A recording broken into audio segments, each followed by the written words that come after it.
tungkuling mabalad. Buksan ang aming palad, sarili na ihalay.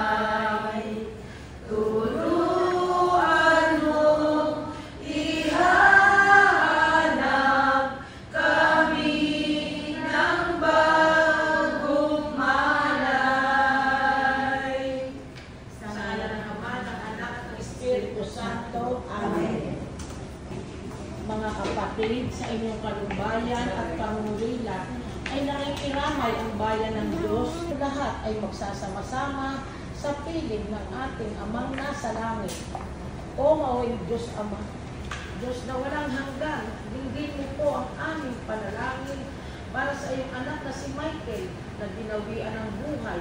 Pagkalooban mo po siya ng liwanag, kaligayahan at kapayapaan. Loobin mo po siyang makaraang maluwalhati sa pinto ng kamatayan upang magtamasa ng buhay na walang hanggan sa piling ng inyong mga banal at aming amang si Abraham.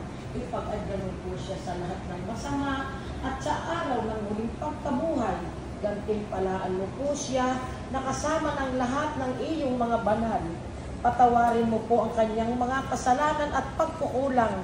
Bigyan mo po siya ng buhay na walang hanggan sa inyong kaharian.